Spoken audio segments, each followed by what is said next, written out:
Salam. Mari saudara-saudara yang terkasih dalam Tuhan Yesus Kristus, kita mau masuk di dalam hadirat Tuhan.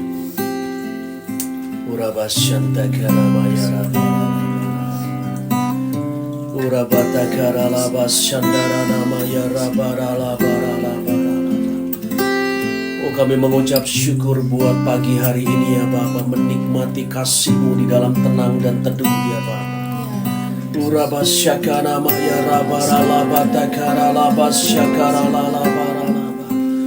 Oh, kami berterima kasih Tuhan, sebab Engkau yang telah memeliharakan kami di sepanjang waktu beristirahat kami Tuhan, sehingga pada pagi hari ini kami dapat bangun dengan tubuh yang segar dan telah dipulihkan oleh Tuhan dari segala penat dan lelah. Terima kasih Tuhan.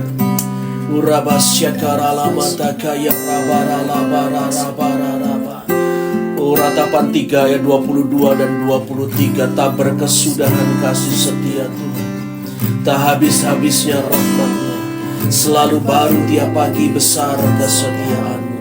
Oh, betapa rahmat-Mu besar dalam seluruh kehidupan kami ya Tuhan Yesus. Kami mau menyerahkan Tuhan hari dan waktu yang akan kami lalui sepanjang hari ini di dalam tangan penyertaan, tuntunan, dan pimpinan. Berikan kepada kami kekuatan Tuhan.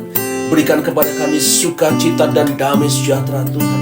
Berikan kepada kami hikmat dan akal budi, serta kuasa untuk dapat menikmati dan menjalani hari ini ya Tuhan Yesus. Oh Bapa yang maha baik sekalipun, ada beberapa dari kami Tuhan dalam keadaan yang kurang sehat ya Bapa. Tetapi kami percaya Tuhan, bahwa hati, pikiran, mulut, lidah, bibir kami, segenap kehidupan kami Tuhan, kami mau terus arahkan kepada Tuhan. Tidak ada perkara apapun, bahkan sakit dan penyakit, yang dapat menghalangi persekutuan kami dengan Engkau ya Tuhan Yesus. Bahkan Tuhan, justru di dalam segala kelemahan kamilah kuasa-Mu bekerja sempurna ya Tuhan.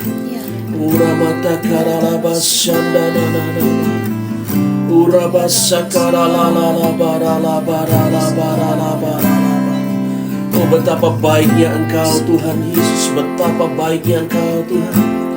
Terima kasih buat segala kemurahan-Mu yang Kau berikan dalam kehidupan kami Tuhan. Bahkan Tuhan, terima kasih kalau setiap hari kami datang kepadamu mengakui segala dosa, kesalahan, pelanggaran-pelanggaran yang kami perbuat, baik di hadapan Engkau maupun di hadapan sesama kami Tuhan. Dengan limpahnya Tuhan, Engkau memberikan pengampunan kepada kami. Oh, kami mau belajar Tuhan daripada sikap dan hati yang Kau ajarkan itu Tuhan. Dalam kemurahan itu Kau memberikan pengampunan ya Tuhan Yesus. Demikianlah kami juga mau Tuhan belajar seperti Engkau, mau mengampuni setiap orang-orang yang bersalah kepada kami Tuhan. Di dalam segala kelimpahan kami mau mengampuni dan memberkati setiap orang-orang yang bersalah kepada kami Tuhan.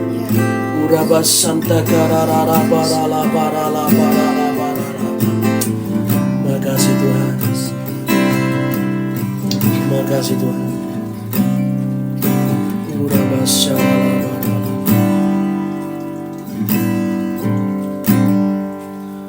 Ketika hatiku telah disakiti, ajarku memberi, hati mengampuni. Ketika hidupku telah dihakimi, ajarku memberi, hati mengasihi.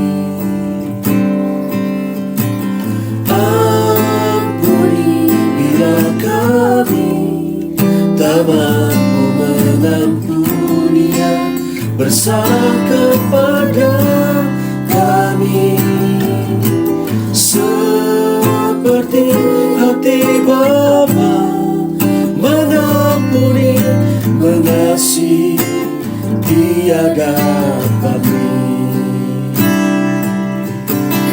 Ampuni bila kami tak mampu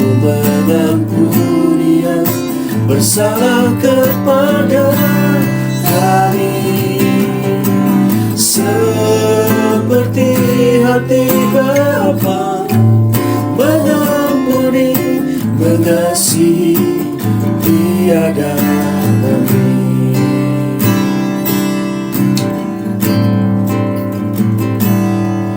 Ketika hatiku telah disakiti, ajarku memberi, hati mengampuni. Ketika hidupku telah dihakimi, ajarku memberi, hati mengasihi. Mampu mengampuni yang bersalah kepada kami, seperti hati Bapa mengampuni, mengasihi tiada pamrih.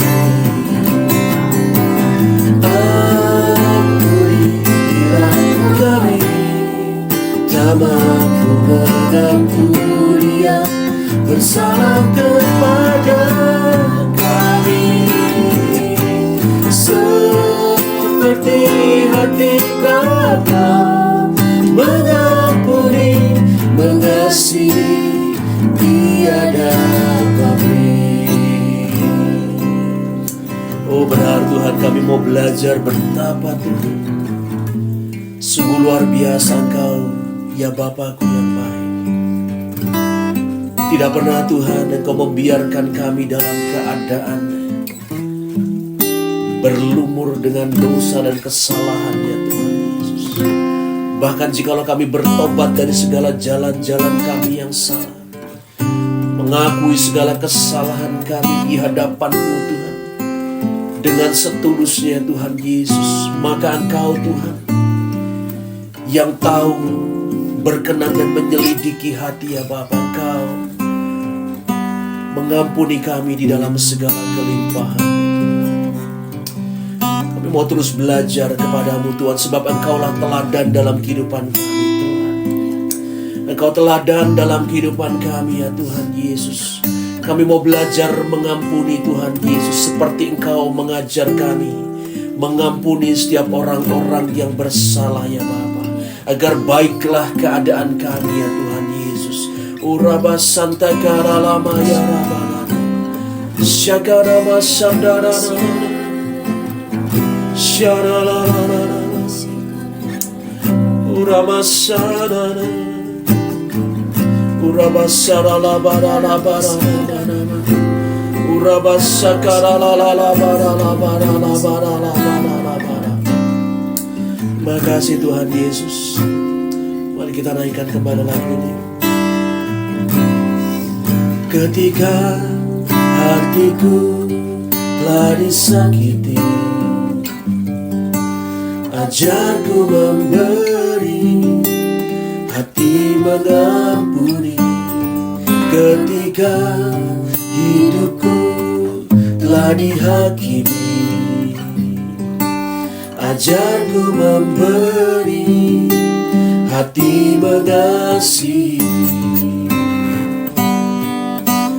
Ampuni bila kami tak mampu mengampuni yang bersalah kepada kami, seperti hati Bapa mengampuni, mengasihi tiada pamrih.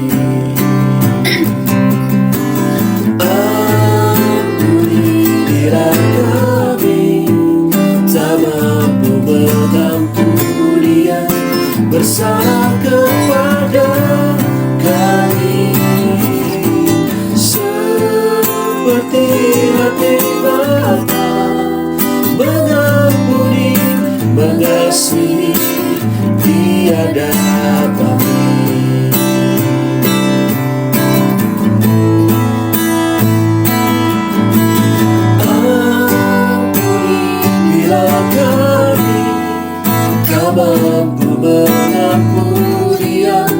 Berserah kepada kami, seperti hati Bapa mengampuni, mengasihi, tiada pamrih. Mengasihi, tiada pamrih. Mengasihi, tiada pamrih.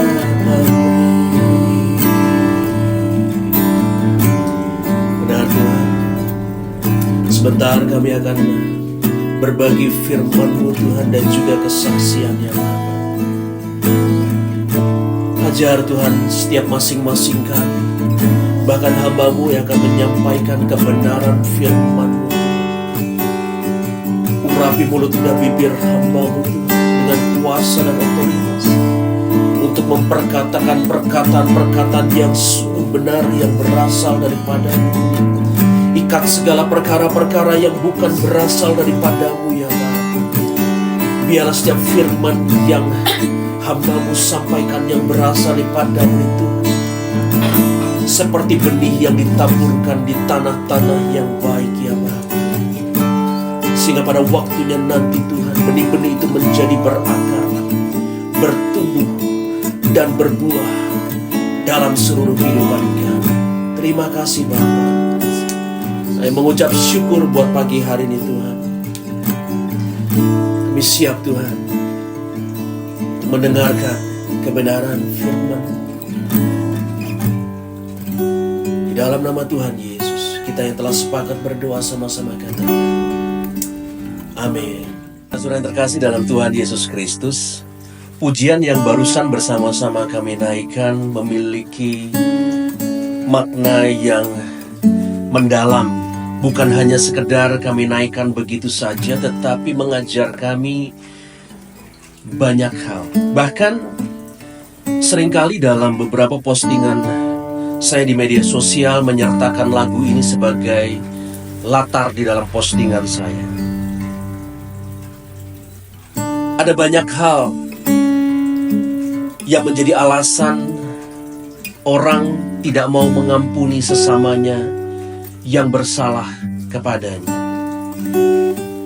Kita mau belajar lebih banyak lagi apa yang mendasari orang tidak mau mengampuni perkara-perkara jahat dan tidak baik yang diperbuat oleh sesamanya kepada diri kita. Yang pertama adalah bahwa kita merasa berhak untuk melakukan pembalasan dan menuntut balas atas segala perbuatan-perbuatan yang jahat, perbuatan-perbuatan yang merugikan, yang merusak perubahan, perkara-perkara yang bahkan mencemarkan nama baik kita, mengambil apa yang bukan menjadi hak mereka, dan masih banyak lagi perkara-perkara yang lain. Kita merasa kita berhak untuk menuntut balas, bahkan melakukan segala perkara-perkara yang jikalau bisa melebihi daripada apa yang mereka perbuat. Jikalau kita merasa dirugikan, baik itu di dalam usaha ataupun pekerjaan, maka kita merasa berhak untuk menuntut balas supaya orang lain yang merugikan kita tersebut dapat rugi bahkan berkali-kali lipat daripada apa yang pernah mereka perbuat kepada kita. Jikalau mungkin ada orang-orang yang merusakkan kehidupan rumah tangga kita pun kemudian mengikhtiarkan dan merencanakan untuk membalas, menghancurkan kehidupan rumah tangga orang tersebut, bahkan jikalau bisa sampai berkeping-keping dan berantakan. Lalu jikalau ada orang yang hendak menyerobot apa yang menjadi hak kita pun merasa berhak untuk mengambil apa yang bukan menjadi hak kita atas orang lain. Jikalau ada orang yang mencemarkan nama baik kita, kita pun merasa berhak untuk membalas dengan mencemarkan, bahkan mempermalukan. Jikalau bisa sampai orang-orang itu benar-benar dipermalukan sedemikian rupa. Itu alasan yang seringkali terjadi daripada orang-orang yang tidak mau mengampuni, daripada orang-orang yang bersalah. Lalu, perkara apa lagi yang melatar belakangi orang tidak mau memberikan pengampunan dan memberkati sesamanya?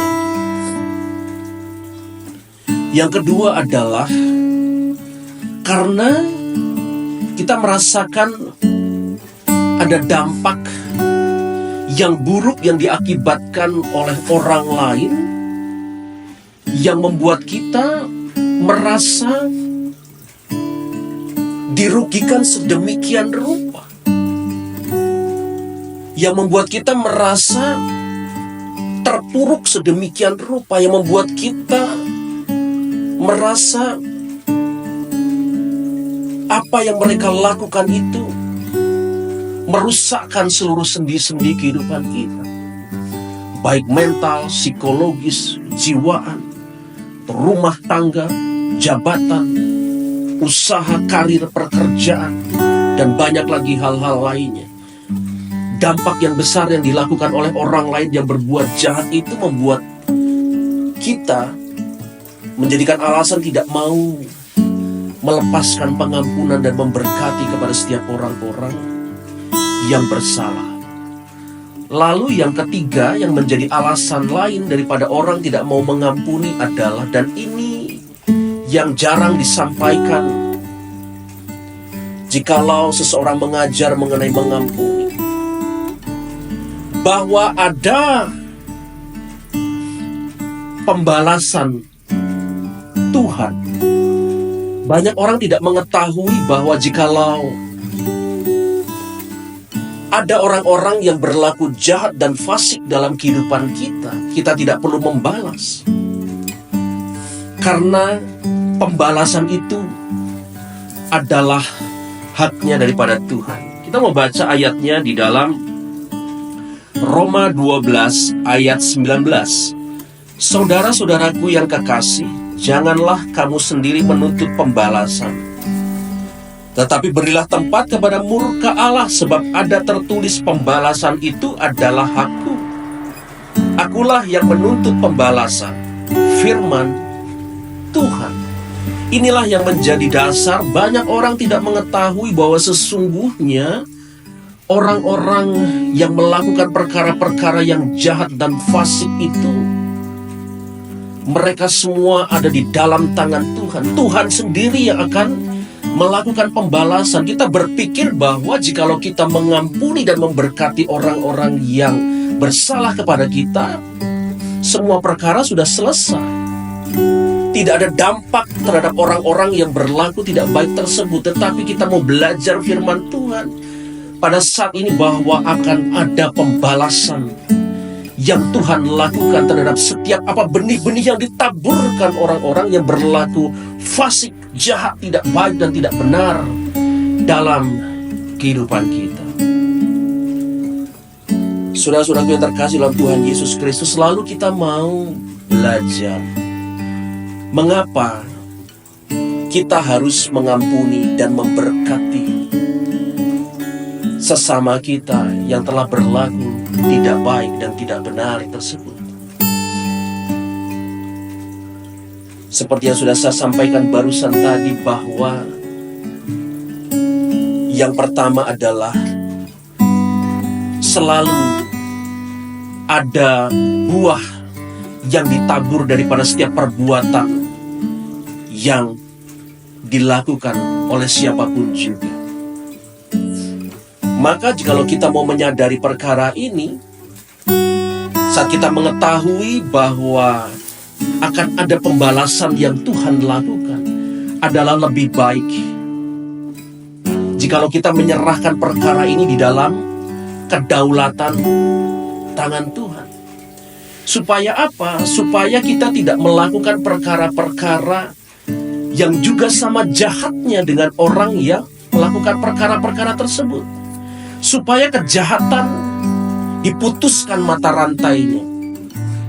Karena kalau kita membiarkan, kita membalas, maka akan terjadi rantai kejahatan yang tidak akan pernah terhenti dan terputus. Saling membalas, saling menyakiti, saling merusak, saling membinasakan, saling menghancurkan. Maka kita mau serahkan perkara pembalasan ini kepada Tuhan. Janganlah kita mengotori tangan kita dengan perkara-perkara yang jahat. Biarlah itu semua ada di dalam tangan Tuhan dan kedaulatannya untuk membalaskan segala apa perbuatan manusia seturut dengan apa yang dilakukannya. Lalu yang perlu kita lakukan juga, mengapa kita harus mengampuni, adalah bahwa di dalam mengampuni kita mau menempatkan diri kita pada posisi yang benar dan berkenan di hadapan Tuhan. Saat kita memberikan pengampunan, maka sesungguhnya kita sedang meletakkan kehidupan kita dalam tempat yang baik. Secara psikologis, secara mental, secara kejiwaan, secara batin, hati, dan pikiran. Kita dimerdekakan saat kita mau memberikan pengampunan dan memberkati orang-orang yang bersalah kepada kita. Ada banyak artikel-artikel, jurnal, tulisan mengenai kesehatan mental. Ada begitu banyak orang-orang yang menderita di dalam hatinya, kesehatan fisiknya, jiwanya, tubuhnya, hanya karena ia memelihara perkara-perkara yang pahit, kekecewaan, sakit hati, kemarahan, perkara-perkara yang ingin membalas kejahatan orang. Itu semua merusakkan seluruh kehidupan kita. Maka Tuhan yang Maha Tahu itu, Ia mengajarkan kepada kita untuk mengasihi sesama kita. Ada firman Tuhan yang berkata, kasihilah musuhmu dan berdoalah bagi mereka yang menganiaya kamu. Adalah baik jikalau kita mendoakan setiap orang-orang yang bersalah kepada kita. Salah satu hal yang saya lakukan jikalau saya menghadapi perkara-perkara ini, bukan sekali dua kali saya bergumul dengan perkara-perkara ini, tetapi satu hal yang membuat saya menang daripada perkara ini adalah saya mau memberkati dan mengampuni, lalu mendoakan setiap orang-orang yang berlaku tidak benar dalam kehidupan saya. Itu yang saya lakukan, mendoakan dan membawa nama mereka. Sekali lagi, mendoakan dan membawa nama mereka di hadapan Tuhan. Sampai sedemikian rupa terus saya doakan orang tersebut. Mungkin bisa 1 hari, 2 hari, 1 minggu, 2 minggu, sampai saya benar-benar merasakan kelegaan. Itu salah satu cara yang saya lakukan, supaya saya tidak menyimpan benih-benih pahit, sakit hati, kekecewaan, kemarahan yang dapat merusak dan menghancurkan kehidupan saya. Bahkan dapat menghalangi persekutuan saya dengan Tuhan, dapat menghalangi dan merusakkan relationship saya, persekutuan saya dengan sesama saya, dan menghalangi juga segala berkat Tuhan.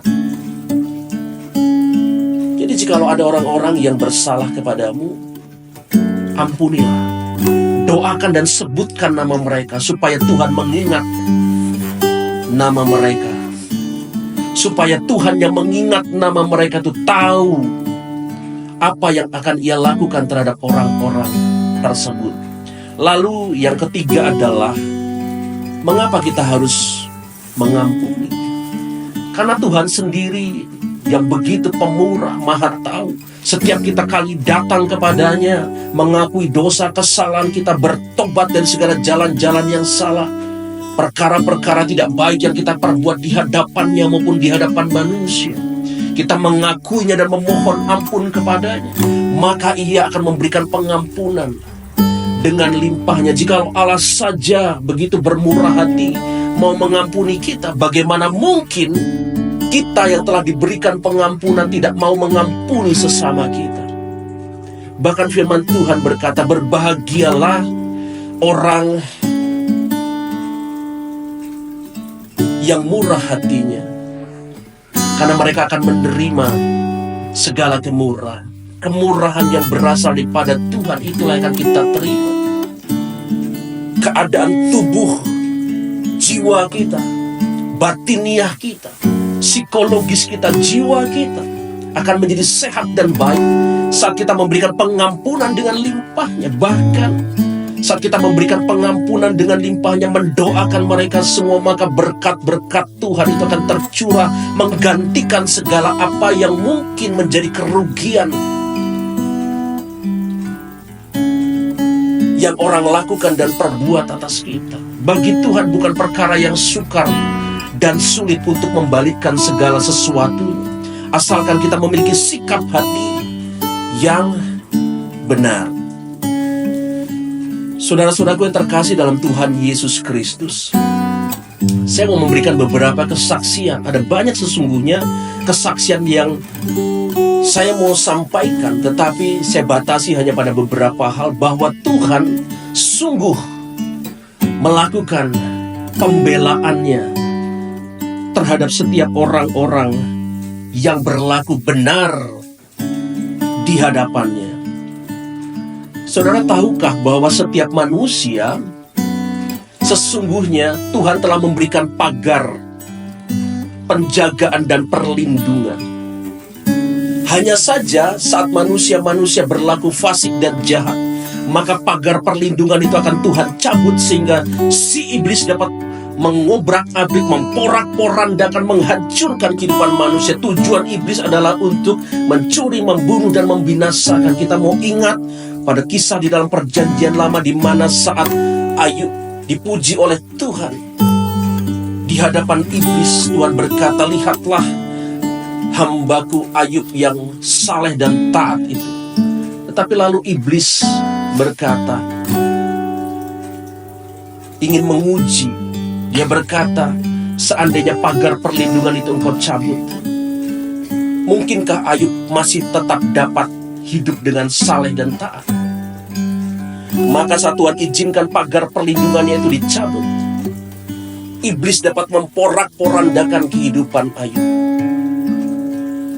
Yang mau kita pelajari adalah bahwa akan ada pagar perlindungan daripada setiap orang-orang yang percaya dan taat kepada Tuhan. Tetapi saat hati manusia menjadi jahat, maka pagar perlindungan itu akan Tuhan bukakan.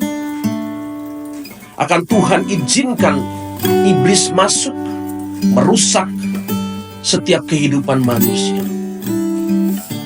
Kesaksian yang mau saya berikan beberapa puluh tahun ke belakang, saat saya masih bekerja sebagai penerima upah di suatu perusahaan. Suatu ketika saya dipromosikan untuk mendapatkan posisi jabatan yang baru. Tetapi ternyata ada daripada rekan kerja saya yang merasa iri hati, dengki, bahkan mungkin marah dengan segala apa yang hendak saya dapatkan tersebut. Lalu ia melakukan perkara-perkara yang tidak baik, memburukkan nama baik saya, melakukan perkara-perkara untuk dengan segala cara menjegal apa yang hendak dilakukan terhadap saya tersebut. Tetapi satu hal, saya ketahui perkara ini dari teman yang lainnya menceritakan perkara tersebut. Tetapi saya tidak membalas. Saya hanya membawa orang ini, membawa namanya, saya mengampuninya, menyebutkan namanya, dan saya bawa di hadapan Tuhan. Tetapi apa yang Tuhan lakukan? Hanya beberapa saat saja kemudian, justru ia yang tersingkir daripada perusahaan tersebut. Lalu, saya juga mau menceritakan bagaimana pembalasan yang Tuhan lakukan. Saat kami membangun usaha,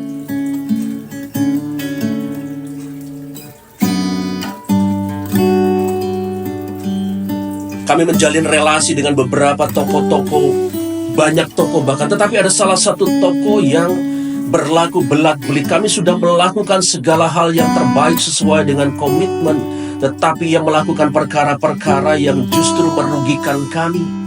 Sampai akhirnya kembali saya bersama dengan istri membawa perkara ini kepada Tuhan, mendoakannya, lalu memutuskan kerjasama dengan toko tersebut. Tetapi kalau kami mau melihat bahwa sungguh pembelaan Tuhan itu ada, bahwa sungguh murka Tuhan itu ada atas setiap orang-orang yang berlaku jahat dan fasik, beberapa saat kemudian kami mengetahui bahwa ternyata toko daripada orang tersebut terbakar, habis, hangus dilalap api. Oh, betapa dahsyat pembalasan Tuhan. Saat pagar perlindungan Tuhan itu Tuhan tarik daripada manusia, maka iblis dapat dengan seketika menghancurkan dan memporak-porandakan kehidupan orang-orang yang jahat dan fasik itu. Lalu masih di dalam usaha dan pekerjaan kami, beberapa tahun yang lalu ada salah satu bekas pegawai saya di suatu perusahaan datang kepada saya memintakan pertolongan untuk bisa bekerja kepada saya dalam keadaan yang serba sukar dan sulit, makan susah, tempat tinggal pun tidak punya. Akhirnya kami memberikan pekerjaan yang selayaknya kami berikan kepada orang tersebut. Pada masa-masa pertama ia menunjukkan kinerja yang baik, tetapi setelah beberapa saat kami mulai melihat ada kejanggalan-kejanggalan yang terjadi, ada penyelewengan yang ia lakukan. Bahkan sampai kami ketahui ada puluhan juta rupiah yang digelapkan oleh orang ini. Yang kami lakukan adalah membawa perkara ini kembali kepada Tuhan. Kami sebutkan nama orang ini, kami bawa di hadapan Tuhan. Kami mengampuni orang tersebut. Ternyata beberapa waktu sebelum kejadian tragis terjadi, istri saya menceritakan beberapa kali ia pada saat menyampaikan omset bercerita bahwa seringkali ia mengalami kecelakaan. Ada banyak ketidakberuntungan yang terjadi. Bahkan yang terakhir kali sebelum pertemuan kami yang terakhir, sebelum ia melarikan diri, ia menceritakan bahwa ada suatu kecelakaan yang begitu tragis, bahkan ia hampir tergilas mobil kepalanya. Betapa kalau kami mendengar perkara-perkara itu, mengerikan dampak yang dilakukan orang-orang yang berlaku jahat dan fasik. Asalkan kita mau memberikan pengampunan dengan limpahnya, izinkanlah Tuhan yang melakukan segala perkara apa yang harus dia lakukan. Tuhan tidak pernah melakukan perkara-perkara yang jahat kepada setiap umat-umatnya. Tetapi jika ada orang yang berlaku jahat, ia hanya menarik pagar perlindungan itu atas manusia tersebut, sehingga si iblis bisa masuk, mencuri, membunuh, dan membinasakan kehidupan orang tersebut. Yang terakhir adalah, bahkan ini terjadi di dalam kehidupan keluarga kami masing-masing. Betapa ada keluarga-keluarga kami, kebetulan istri saya adalah seorang yang beragama Islam. Lalu ia mengambil keputusan untuk mengikut Yesus Kristus. Tetapi pada masa itu tentu seluruh keluarga besarnya tidak bisa menerima keadaan tersebut. Ada caci maki, fitnah, kutuk, sumpah serapah yang dilakukan. Sekali lagi, yang bisa kami lakukan, saya bersama dengan istri dan anak-anak mendoakan saudara-saudara kami yang terkasih tersebut, melepaskan pengampunan kepada mereka, membawa nama mereka di hadapan Tuhan. Jikalau kami melihat, bahkan di pihak keluarga saya pun seperti demikian. Ada banyak bahkan saudara-saudara juga yang melakukan perkara-perkara yang tidak baik dan tidak benar. Tetapi jikalau kami melihat kesudahan mereka semua, ada yang menderita stroke, ada yang menderita kekacauan di dalam rumah tangganya, perekonomiannya diporak-porandakan, kekacauan hubungan dalam suami, istri, dan juga anak-anak dalam kehidupan rumah tangga. Itu terjadi kepada setiap orang-orang di dalam keluarga kami yang melakukan perkara-perkara yang tidak benar atas kami. Tetapi kami mau mengampuni dan memberkati mereka. Bahkan yang terakhir, dari banyak contoh yang bisa kami sebutkan, bahkan orang-orang di sekeliling tempat tinggal kami pada saat kami datang ke tempat ini sebagai pendatang, sebagai orang minoritas, kami juga mendapatkan perlakuan-perlakuan yang kurang baik. Orang-orang yang berlaku tidak benar di pemandangan kami, yang merugikan kami. Tetapi kami bawa mereka semua di dalam doa. Sekalipun sampai saat ini bersyukur kami bahwa apa keberadaan kami di tempat ini dapat menjadi berkat. Tetapi jikalau kami mengingat pada masa-masa yang lalu,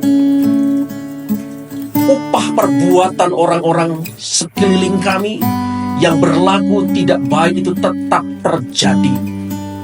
Pembalasan Tuhan tetap terjadi. Kalau kami melihat ada banyak tetangga-tetangga kami yang dulu berlaku tidak benar itu,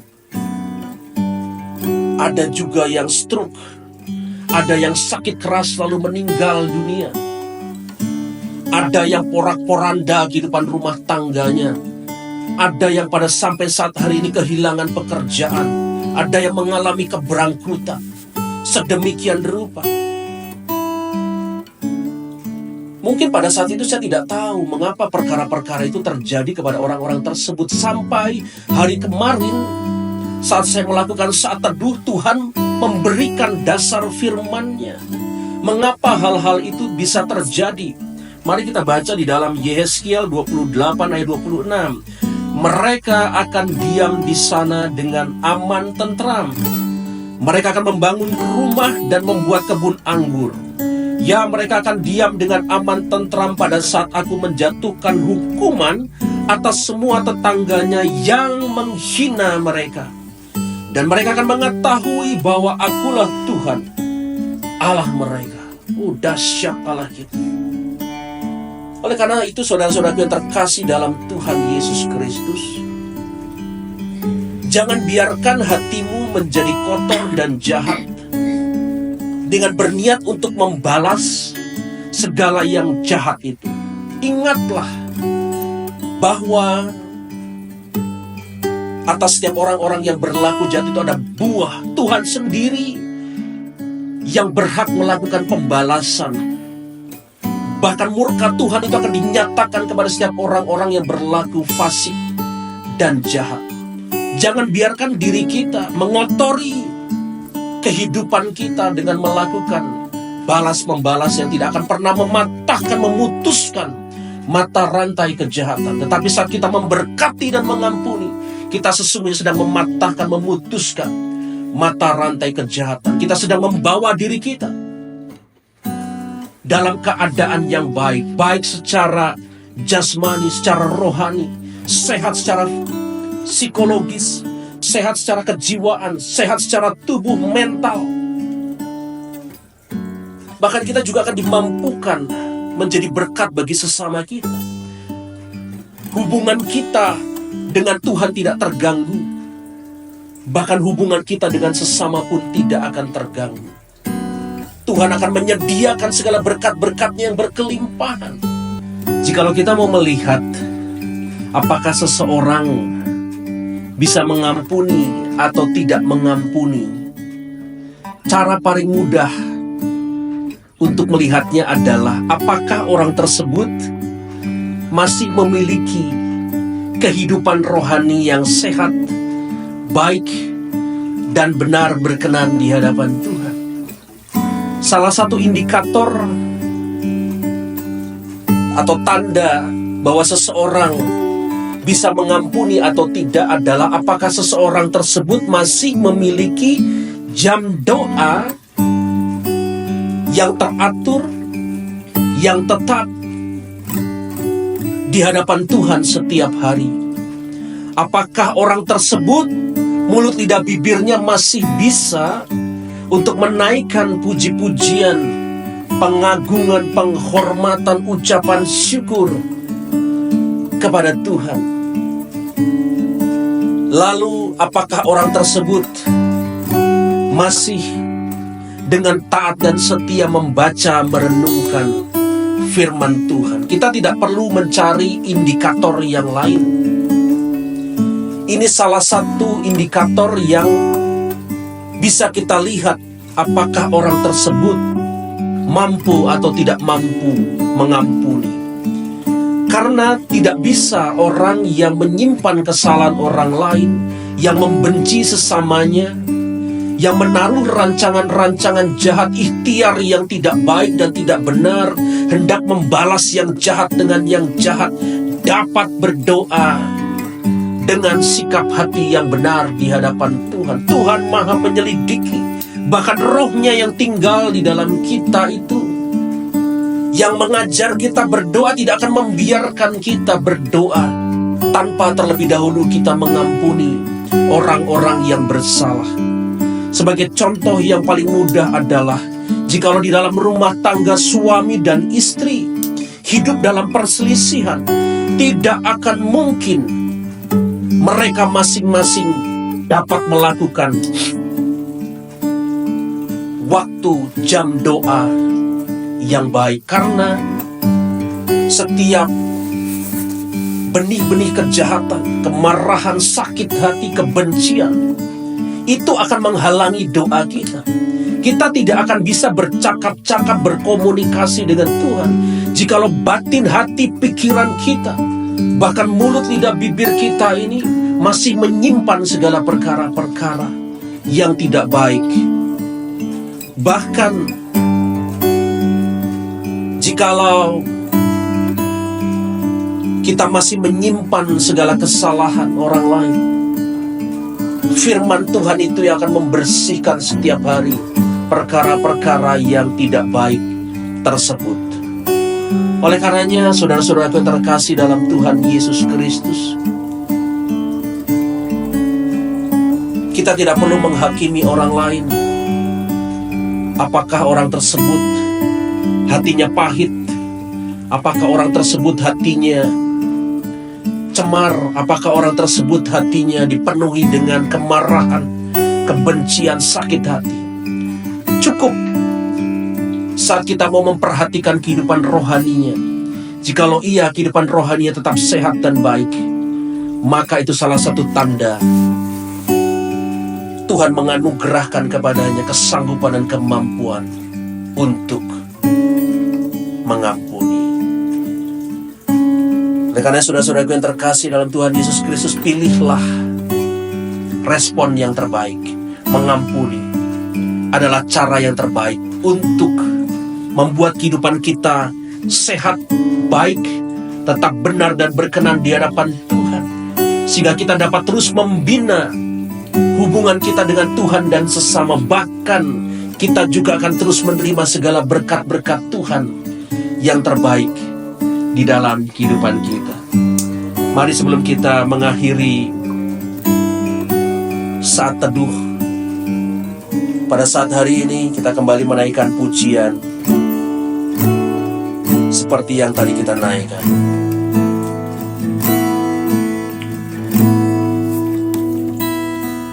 Ketika hatiku telah disakiti, ajarku memberi, hati mengampuni. Ketika hidupku telah dihakimi, ajarku memberi, hati mengasihi. Ampuni bila kami tak mampu mengampuni yang bersalah kepada kami, seperti hati Bapa mengampuni, mengasihi tiada pamrih.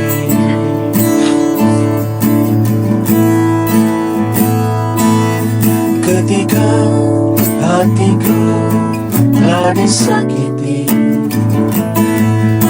Ajarku memberi, hati mengampuni, ketika hidupku telah dihakimi.